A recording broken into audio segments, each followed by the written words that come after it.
비법은 없어요. 비법은 없고, 동물은, 그러니까 동물, 아까 그런 질문 중에 그런 얘기 있었잖아요. 애들이 어떻게 아는지 자기를 보면 피한다. 근데 그게 동물은 말을 하는 동물이 아니잖아요. 그러니까 몸짓 언어를 쓰는 아이들이기 때문에 생각하지 못하는 작은 동작이나 표정까지도 애들이 관찰을 해내요. 그러다 보니까 동물 싫어하는 사람들이 가면 애들 본능적으로 아는 거죠. 그게 본능이 아니라 관찰하는 거예요. 의외로 우리가 의도하지 않는데 동물을 화나게 하는 행동들이 있어요. 첫 번째는 소리가 큰 거. 어머, 너무 예쁘다. 어머, 강아지네. 넌 이름이 뭐니? 라고 하고 심지어 박수까지 치면서 막 달려가게 되면 아이들은 소리에 굉장히 민감해요. 그래서 상대방이 큰 소리를 내면 일단 겁을 먹게 되죠. 또 한 가지는 동작이 큰 거. 막 달려간다던가 갑자기 몸을 막 움직인다던가. 세 번째는 정면에 서지 마세요. 낯선 동물에게 다가갈 때는 먼저 가서 정면이 아닌 측면에서, 어떤 동물도 사람도 마찬가지예요. 낯선 사람이 내 눈앞에 갑자기 와서 안녕? 친하게 지내? 이렇게 한다면 굉장히 기분 나쁠 거라고요. 그런데 그렇지 않고 옆에 가만히 있으면서 얘기를 하고 어느 정도의 예의가 있는 거리를 두는 거예요. 동물도 마찬가지예요. 그래서 낯선 아이들과 친하게 지내려면 옆에 계세요. 살짝 측면에 있고, 특히 고양이는 가만히 기다리세요. 처음에는 다 사라졌다가 내가 가만히 움직이지 않고 그냥 사람들하고 자연스럽게 이야기를 하다 보면 자기가 먼저 와서 쓱 한번 문질러요. 그리고 냄새를 맡는다거나 이 주위에서 맴돈다거나 할 때 먼저 와서 문지를 때까지 기다리세요.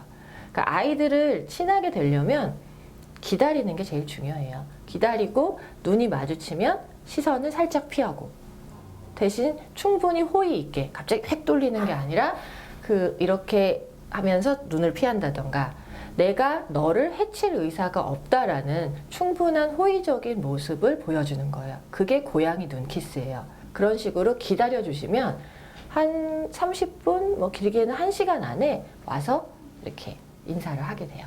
먼저 인사할 때까지 기다리시는 거예요. 우리가 똑같아요. 동물을 대하는 건 사람을 대하는 거랑 똑같아요. 내가 누군가에게 엄청나게 호의가 있다고 해도 관심이 있고 친하게 지내고 싶어요. 다짜고짜 가서 딱 정면에 서서 안녕, 나 친하게 지내고 싶어. 이렇게 하면 겁부터 먹게 되거든요. 늘 옆에 있으면서 그 사람의 얘기도 들어주고 같이 이렇게 지내다 보면 자연스럽게 친해지는 거예요. 그런 기다림이 얘네한테도 필요한 거죠. 집에 들어갔을 때 이제 좀 지치고 힘들면 가만히 있으면 고양이들이 이렇게 와요. 와서 내가 오라고 할 땐 안 와요, 사실 고양이들은. 근데 와서 이렇게 그릉 소리를 내면서 몸에서 이렇게 떨림음이 나거든요. 골골골이라고 얘기를 하죠. 고로롱 고로롱, 뭐 혹은 골골이라고 하는 그 아이만의 특유의 소리를 내면서 내 옆에 있어요. 근데 실제적으로 그 소리를 이렇게 내면서 그 털뭉치를 이렇게 만지다 보면 힘든 게 되게 많이 가라앉아요. 그래서 많이 힐링이 되거든요. 저는 아이들 발냄새를 되게 좋아해요. 누구나 강아지를 키우는 분들은 그 콤콤한 발냄새를 굉장히 좋아해요. 다 동감하는 그런 거거든요. 그리고 그 아이들의 눈, 코, 입을 봤을 때, 그리고 나만 바라보는 그 눈빛은 내가 경험하지 못하는 세계예요, 정말로.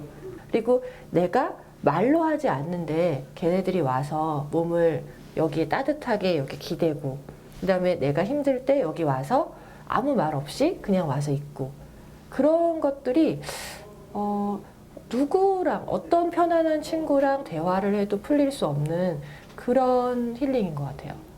어쩔 때는 혼자 있을 때 외롭긴 하지만 굉장히 가장 편안할 때가 있거든요. 그 이유는 내가 누군가에게 뭔가를 보여주려고 애쓰지 않아도 된다는 거. 엄마에겐 착한 딸이어야 되고, 뭐 누군가에겐 좋은 친구여야 되고, 또 일터에서는 좋은 뭐 직장인이어야 되는데, 이 아이들에게는 굳이 그럴 필요가 없어요. 그게 가장 애들이 주는 엄청난 행복감인 것 같아요. 내가 얘한테 굳이 애써서 뭔가를 하려고 하지 않아도 되고요. 내가 누워있으면 누워있는 대로, 그리고 그냥 울고 있으면 울고 있는 대로, 누군가에게 속상해서 화를 내면 화를 내는 대로 걔네들은 다 이해해 주거든요. 세상에 그런 사람이 어디 있어요?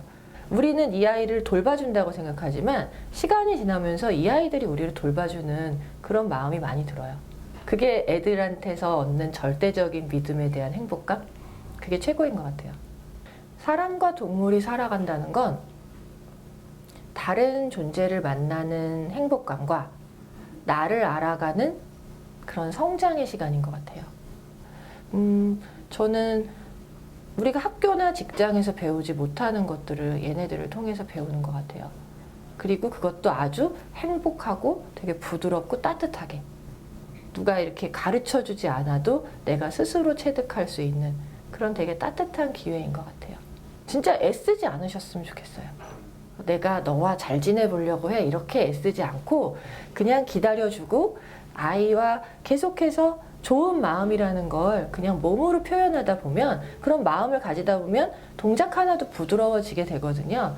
그렇게 되면 분명히 동물들은 먼저 다가올 거예요. 그때 화들짝 놀란다거나 덥석 앉는다거나 이렇게 놀래키지만 않으면 자연스럽게 그냥 어느 순간 가까워져 있을 거예요. 글쓰기에서 소개팅에 이르기까지, 직장 고민에서 패션에 이르기까지 삶의 모든 주제를 다루는 40개의 물음과 답변. 성장 문답.